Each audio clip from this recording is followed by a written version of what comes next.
Hello, saver. Whether you're saving for that trip to the tropics or saving for an emergency, now is the time to take advantage of Wells Fargo's savings options. Wells Fargo offers savings accounts that can help you save towards your goals. So, what are you saving for?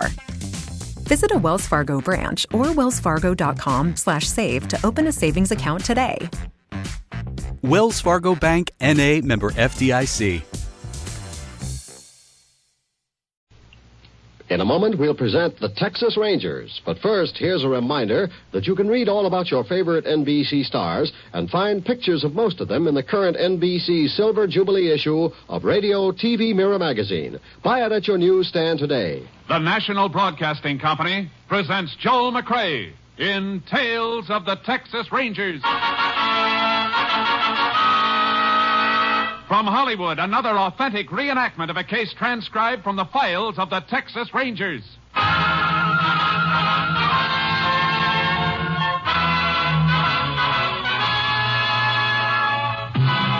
Tales of the Texas Rangers, starring Joel McCrea as Ranger Jace Pearson. Texas, more than 260,000 square miles, and 50 men who make up the most famous and oldest law enforcement body in North America.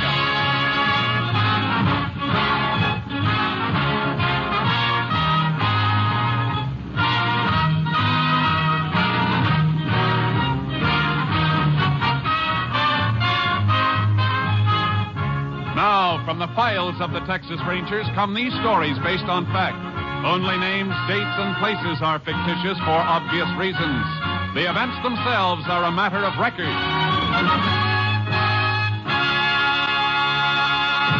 Case for tonight, Helping Hand.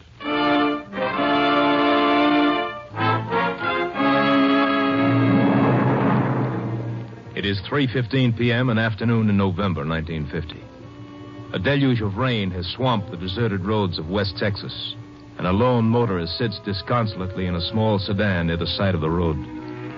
His face brightens suddenly as a curtained Jeep pulls to a stop beside him. Painted on the Jeep's motor hood are the words, Joe's Garage. Howdy.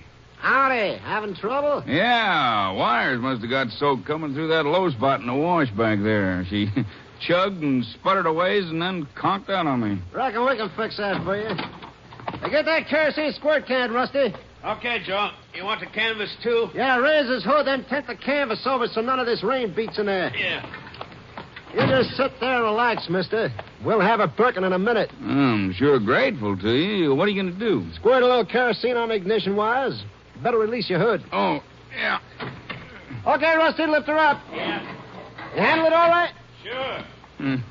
You fellas sure know what you're doing. What do you mean? I can't see how you can get them wires dry by squirting them wetter. That's a mechanic's trick. Squirt them with kerosene, the kerosene gets under the water, and the water runs off. Then a minute or two, the kerosene runs off, too. What's left evaporates. I reckon you'd know. I know, all right. When it rains like this, I do more business along this road than I do back at the shop. Reckon we've got a dozen stalled cars going today. Well, it's all sprayed, Joe. Okay, close her up. Okay to dry her now? No, wait a second. Ugh.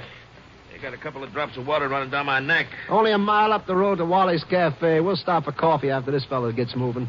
Sure could use some myself. I've been sitting here for more than an hour. Only other car to come through barreled right past. Where you bound for? Long Ridge. Too bad this heap didn't hold out until I got there. Coming back, they'll have me a new car. Dealer called this morning and told me it was in. Oh, yeah? Mm-hmm. Yeah, this thing ought to be ready to limp along now, Joe. Yeah, you can try starting it now. Oh, fine. Well, here's hoping. That was real quick. I'll be hanged. That trick of yours really worked. I ain't never missed. I should buck a little at first, but watch the puddles. You'll be okay. Sure wish I knew how to thank you, fellas. Well, that ain't hard, mister. Charge is $15. $15? Standing out in this rain ain't fun, mister. You were stuck, weren't you? Yeah, I was stuck. $15 seems like the kind of steep price for 3 minutes work and a little kerosene. Look, I got a nice warm garage where the prices are regular.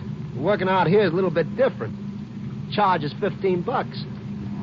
I don't think I got $15. What are you, a wise guy? I reckon if you can buy a new car, you ain't exactly flat broke. I didn't say I was. I got money, a The smallest bill I got's 100. Look, don't stall me. You could rot out here if we didn't happen along. Least you can do is pay up. I tell you, I got nothing but large bills. Money I got from my bank this morning to put down on the new car.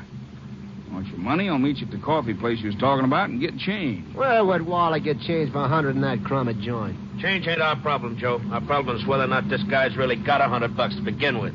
Now, let's see it. You ain't seeing nothing. Matter of fact, I ain't so sure you got a right to charge me no $15. Before I pay it, I'm going to stop at the sheriff's office in Long Ridge. You think I'm standing in this rain for fun? Now get out of that car. Come on. Let go of me. Hurry up. Let go of my throat. Never mind the conversation, Joe. You got hands and he's got pockets. No. You crazy. Stop this. Kick it, Rusty. Yeah, I'll stop it. Hey, Rusty. Hey, Rusty, look. Yeah. $500, Joe. Uh-huh. Guy could do a lot with dough like that. What do you say, Joe? Why, he'd report it. Not if you got enough nerve. Well, I got as much nerve as you got. All right, then grab his feet. All right. Move him in there off the road. Oh. Hey, he's coming, too. Not for long. All right, put him down. Yeah.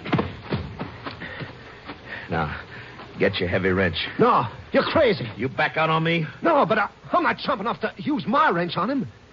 Look, be smart, Rusty. If we're going to do this, let's be smart and do it right. There's a big rock over there. Use that.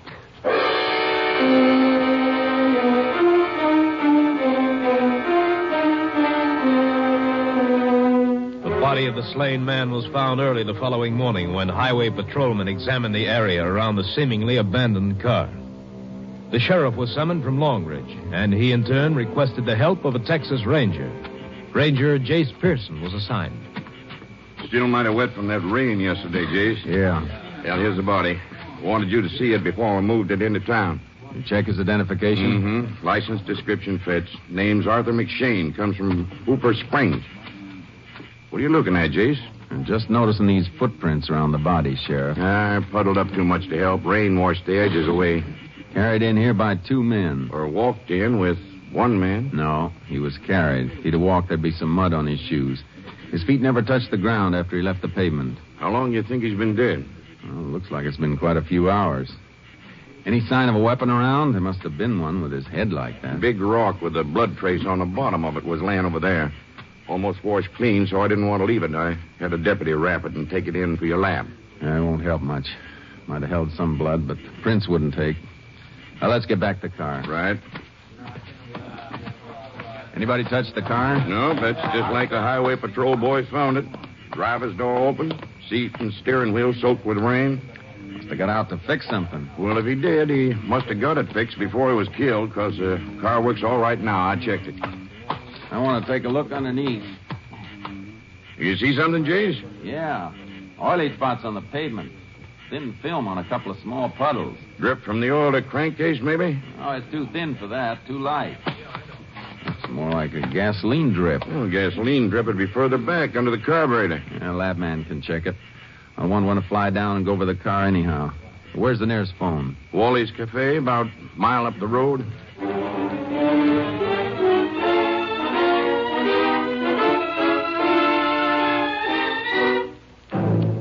Wally's Cafe was a dilapidated roadside stop. I called Austin for a lab crew to fly down to Long Ridge. Then the sheriff called a medical examiner who authorized a pickup for Arthur McShane's body. The sheriff hadn't had any breakfast. How about some ham and, Wally? Settle for bacon? Why, sure. How about you, Jace? Just some coffee. Right. The lab man will want to bring that car into a garage, Sheriff. Where do you have your car serviced? Joe's garage. That's what little work we have. Hey, you fellas want your coffee now, or you want it with your egg, Sheriff? We'll take it now. Yeah. I don't think they're going to find much on the car, though. Anything on the outside would have been washed away by the rain. Yeah, this is going to be a tough nut. Well, here's your jabber. Say, I hear you say something about Joe's garage for, Sheriff. Yeah, why? You going to see him in town? Well, I expect to. Ask him to do me a favor, will you? Next time he stops by, I need a new fan belt from a pickup. I'll tell him. That's why I ain't got no ham. I couldn't make a trip into town for supplies today. Well, I have to buy you a bicycle, Wally. Be better than that pickup. That's for sure. Well, why don't you make a flat deal with Joe? Pay him by the week and have him make one stop here every day. Be cheaper than Ann. I'm surprised he didn't stop by yesterday. Saw his Jeep go barreling by late in the afternoon, headed for town. Oh, that darn rain. You know, I bet I didn't shove 3 blue plates across his counter all day, yes, did he? Didn't take in more than $4. Well, that's more than you're liable to take in today if you burn my eggs. Oh, yeah. Excuse me.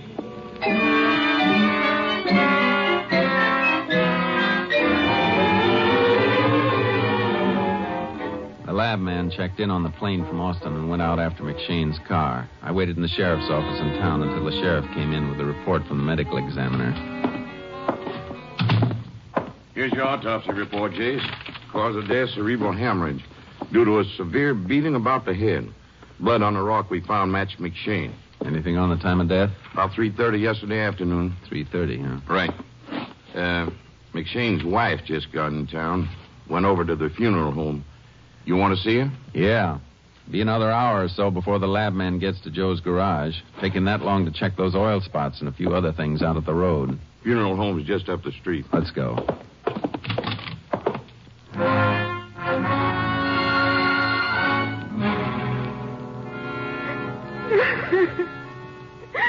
Oh, he was so happy, and now just look at him. Why, who could do a thing like this? Take it easy, ma'am. How come you didn't drive up here with him? I mean, you said he was coming up to get a new car. I should think he'd have wanted you along. Well, I didn't know about the car when he left. See, it was for our anniversary next week. A surprise. I didn't know till after he left yesterday. Well, how'd you find out then? From Abby Lawton. She's the banker's wife back home in Hooper Springs. When my husband took the money out of the bank yesterday, he told Bill Lawton why he was taking it. Well, Bill must have called Abby to tell her, and Abby called me. Abby's always doing things like that. Nobody ever gets surprised when she knows about anything. Some people are like that, ma'am. You know how much money your husband was carrying? Well, she said he drew out $500, all in $100 bills. There's your motive, Sheriff. Sure is, Jace. Robbery. $100 bills shouldn't be too hard to trace, though. It'll depend on where and how soon the killer tries to spend them. You better call the bank at Hooper Springs and see if you can get a list of serial numbers. Do it pronto. If they have any numbers, we'll put them on a statewide bulletin. Right. Your husband have anything besides money on him, ma'am? Any jewelry or anything else that might have been taken? Well, no. He had a wristwatch, that's all. It wasn't on him when he was found. You know what make it was? No, I just know he had one, that's all. He wore it all the time. I never gave it no special notice. How could you describe it? Well, it was gold, leather strap. Well, I don't know. Men's watches all look the same to me. Well, would you know it if you saw it again? Well, no, I don't think so. Oh, I don't know. You ought to have somebody with you. If you've got a son or a daughter someplace, we could contact them for you. No, we didn't have no children. There was just him and me. Now I'm all alone.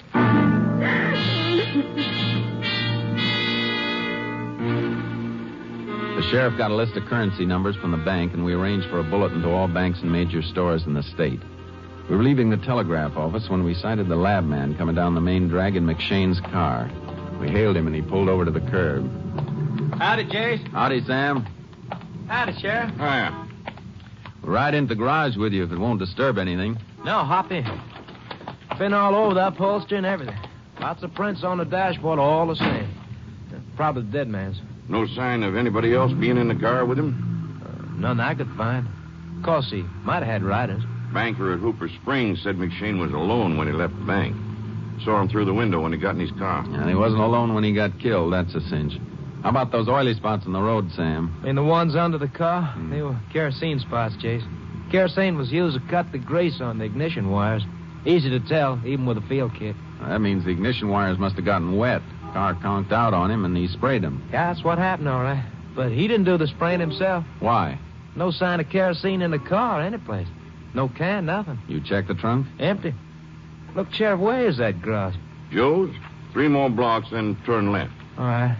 I'll make one more check of the interior for blood trace, but I took a preliminary and it was blank. I'm afraid I'm not going to find anything. Say, you really don't have to come along unless you want to. I can drop you at the sheriff's office. No, we'll ride. I want to see that garage man anyhow. Oh, yeah, so do I. But Wally won't get his fan belt. I want to see him about more than Wally's fan belt. What? Wally said the Jeep from Joe's garage passed his place yesterday afternoon on the way to town. Hey, that's right. He must have passed the spot McShane was killed at. No place between there and Wally's that he could have been coming from. No. And somebody stopped to help McShane get his car started. Let's find out who.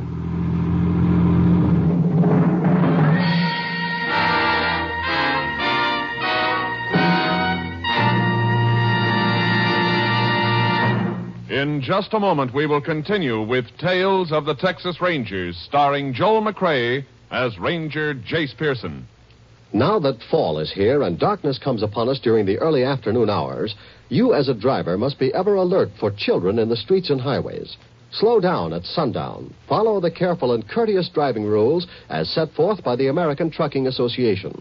Remember that a rolling ball is always followed by a child. Keep alert. Drive as if a child's life depended upon your ability to see him before he sees you, and it does. Remember, the life you save may be a child's.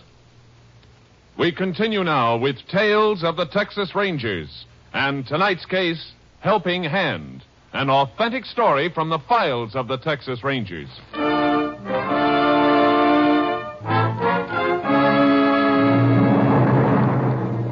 There were two men in the garage as we drove in. One of them was wearing a mechanic's coverall. The other was seated in a chair, tilted back against the wall, trying to toss greasy playing cards into a hat placed 10 feet away from him. The mechanic gave the car a strange look. Howdy, Sheriff. Something I can do for you? Yeah, Joe. Fellow from the Ranger Lab wants a little space to go over this car. Well, sure. Pull it right over to that corner. All right, thanks. You ever see that car before, Joe? I can't say, Ranger. I work on a lot of cars. Yesterday afternoon during the rain, this car was about a mile past Wally's place out on State 27. It was stalled with wet ignition wires. Somebody fixed them with a kerosene spray. Your Jeep was seen out that way. Yeah. I guess maybe it is a car I fixed. I guess you're going to be busy, Joe. I'll call you later. Oh, sure, Rusty. Go ahead. Just a second. What? How about this car, Joe? Well, like I said, maybe I did work on it. Got a few cars started on the highway yesterday. You keep saying maybe. How about making it yes or no? A mile east of Wally's. Well, yeah, I saw a car there. Yeah, just like that one. Ignition wires soaked. You get him started? Yeah. Driver all right when you left him? Yeah, sure. They was all okay. Why? What do you mean by all? Wasn't the driver alone? No. He had a couple of guys with him, hitchhikers. How do you know they were hitchhikers? Well, the driver said so. Guys were in Army uniform. They were sort of browned off about being stuck. Had to get back to base or something. Army guys, huh? Yeah, why? Was something happened to that driver? Yeah, something unpleasant. I better put out a pickup for a couple of soldiers, eh, Sheriff? I reckon you better, Jace. You, still want me to wait, Ranger? Oh, I almost forgot about you. No, I just thought maybe you were with Joe yesterday when he fixed that car. No, I wasn't. I don't work here. No, he just stopped by. Oh, I see. Well, thanks. You're welcome. So long. Oh, by the way. Yeah? What time you got? Just 10 minutes after 1. Thanks. You got a good-looking watch there. Keep pretty good time? Oh, yeah. It's right on the dot. Must have had it for a long time, huh? Yeah. I can see that. You ought to have the strap changed, though. It's getting too small for you. Huh? Mark on the leather band shows where you used to hook it through the 4th hole. You're wearing it hooked through the 2nd hole now. So long. Oh, yeah. I'll be seeing you. See you later, Joe. Yeah, Rusty. Later.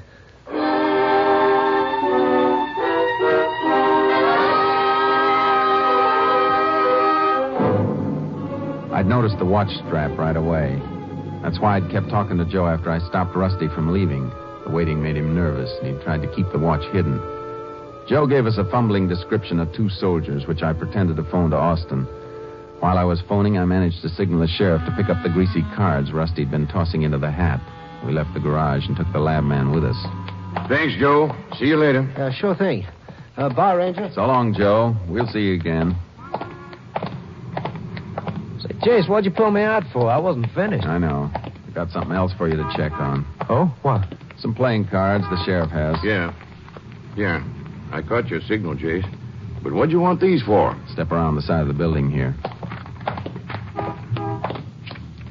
Those cards are pretty greasy, Sam. Think you can pull prints off of them? Grease film on a glazed surface?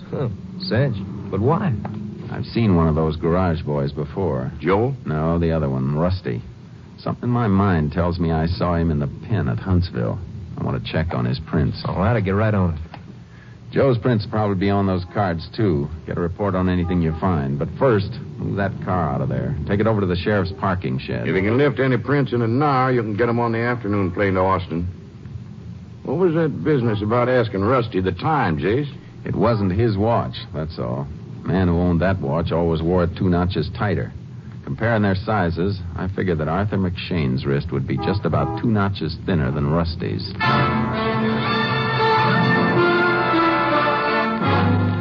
The lab man lifted plenty of prints from the playing cards with 2 sets repeated most frequently. We sent the batch through to Austin for a check. The answer came back late that night. Mugshots and records on 2 men. Looks like you hit the jackpot, Jace. Yeah, Joe and Rusty both got records. Both served time in Huntsville. Same cell block. Can we pick them up? We can. It wouldn't be any use. We haven't even got enough on them to get them indicted. You know there were 2 men on the job. Could be any 2 men, Sam. I just well filed charges against you and the sheriff, if that's all I got to go on. Yeah. Besides, Joe claims he was alone when he fixed the car. It'd help a lot if we could prove that he wasn't. How about Wally out at the cafe? He saw the garage Jeep. Maybe he saw who was in it. It's almost 11, but he stays open late for the truckers. See if we can get him on the phone, Sheriff. Okay. Sheriff Walton speaking. Get me Wally's Cafe out on Route 27. Yeah. Want to talk to him yourself, Jace? Yeah, if you don't mind. No. She's ringing the number now. Here. Hold on till he answers. He'll be there. Okay. Wally's Cafe. Now, Wally, this is Ranger Pearson. I was in your place this morning with the sheriff. Oh, yeah, Ranger. You said something about the Jeep from Joe's garage passing your place yesterday. That's right. Yesterday afternoon. You see who was in it? Well, I guess Joe was in it. Did you actually see him? Was he alone or with somebody? Well, to tell you the truth, Ranger, all I saw was the Jeep going by. You know how them things are, the curtains down the side, and, well, the rain was streaming down my windows, too. I saw the Jeep go by, but I reckon I couldn't even swear I saw Joe in it. Well, thanks anyhow. Sorry, I wish I could help you. You can. Just forget I called. No good, huh? No good, Sheriff. So far as he knows, the Jeep was driving itself. Maybe that story about the hitchhiking soldiers was on the level. Couldn't be on the level, Sheriff, because they wouldn't walk away from a murder scene. Once McShane's car was running, they'd have driven it a few miles at least. It seems to me we could hold Joe on that. We could, just long enough for some smart lawyer to get a writ. All he'd have to say is that the soldiers might have gotten another lift or cut cross-country to the railroad. Yeah. We could only find the money. Serial numbers for proof. Even the watch is no good. Mrs. McShane couldn't make a positive identification, and we'd no way of tracing where or when McShane bought it. Money's probably hidden away. They'll wait a mighty long time before they try to spend any of it. Then we'll wait with them. I hate knowing a man's a murderer and not being able to prove it. Come on, Sam. Let's get over to the hotel and turn in for the night. All right. I'll walk out with you. Hey, Sam. Yeah? You know you got a grease stain on your pants? Oh, what? Right by your pocket there. Oh, yeah. Yeah, got some grease on him this morning lifting the hood of McShane's car. Shackle bolt was off a little. Had to feel around to release it. Hey. What's the matter, Jace? Joe had to lift that hood, too, to spray those wires. Him or Rusty. Grease film under there ought to hold fingerprints perfectly. Joe admitted he touched the car. That don't help us. No, but it'll help us if Rusty touched it, too. Because Rusty claims he wasn't there. Sam, did you... Look under the hood for prints. No, Jace, I never thought of it. That's the last place a man would think of, but we've thought of it now. Come on, let's check it. Yeah. Good thing you moved it out of Joe's place. If we find what we're looking for, Joe's out of business.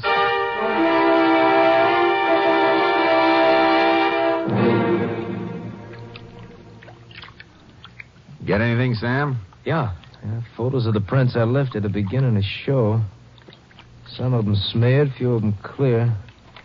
All right, we can take them out of the bath now. Here's the Austin make on Rusty. See if you can match them under there. Just one print. One finger, Sam, and we're home. Want the light on now? Yeah, please. No, not this one. Too much radio loop. No, not this one. Hey, wait a minute. What? Find something? Give me that magnifying glass, will you, please? Here. Now what do you see, Sam? Right here, Jace. Look. The scar line. Small cut, see? I'll hold the Austin print right up next to it. Rusty's right forefinger. That's it, Sam. Watch that car and don't let anybody near it. Let's go, Sheriff. We got a couple of arrests to make.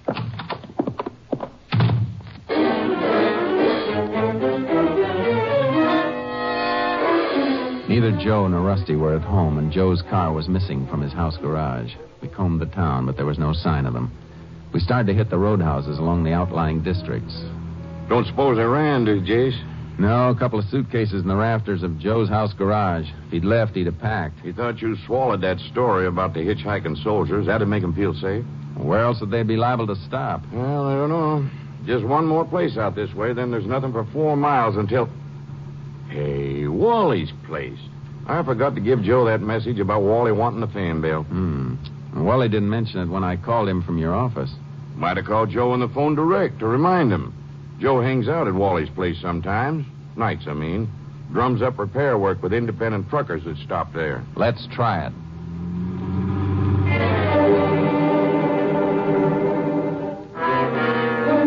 We hit the jackpot.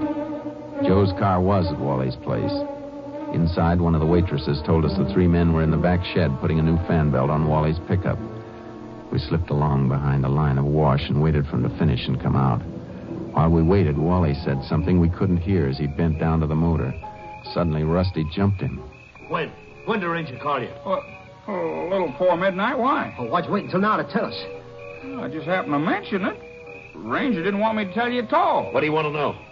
Just if I'd seen a Jeep pass during the rain yesterday afternoon and who was in it. Well, what'd you tell him?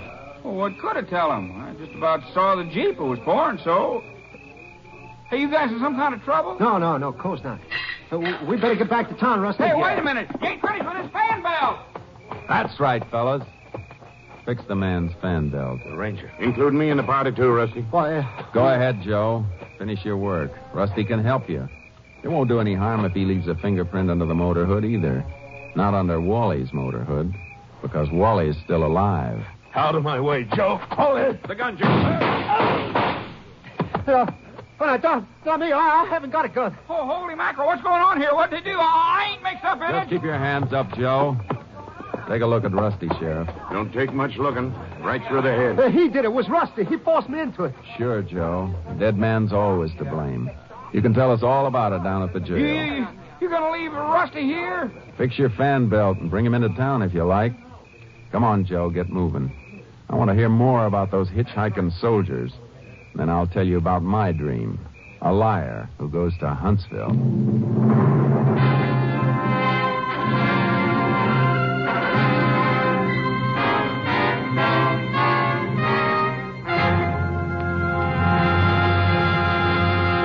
With Rusty Holman dead, Joe Folladera made a full confession of his part in the murder of Arthur McShane. On May 3rd, 1951, he was sentenced to Huntsville Penitentiary for 50 years. Next week, Joel McCrea in another authentic reenactment of a case from the files of the Texas Rangers.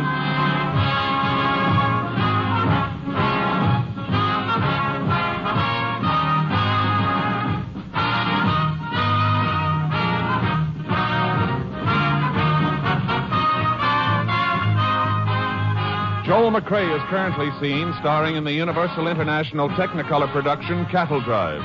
The cast included Tony Barrett, Herb Vigran, Lou Krugman, Bill Conrad, Ken Christie, and Lillian Baya. Technical advisor was Captain M.T. Lone Wolf Gonzalez of the Texas Rangers. This story was transcribed and adapted by Joel Murcott, and the program was produced and directed by Stacy Keach. Hal Gibney speaking. It's the Silver Jubilee on NBC. Next, it's The Big Show with Joan Davis, Herb Jeffries, George Sanders, Evelyn Knight, Groucho Marx, and your charming hostess, Tallulah Bankhead. Then enjoy 30 minutes of mirth and music with Phil Harris and Alice Faye. Later, Theater Guild on the Air presents A Foreign Affair, co-starring Marlena Dietrich and Richard Widmark. And for pictures of your favorite NBC stars, buy the current NBC Silver Jubilee issue of Radio TV Mirror Magazine. Next, it's The Big Show. All this and Tallulah, too, on NBC.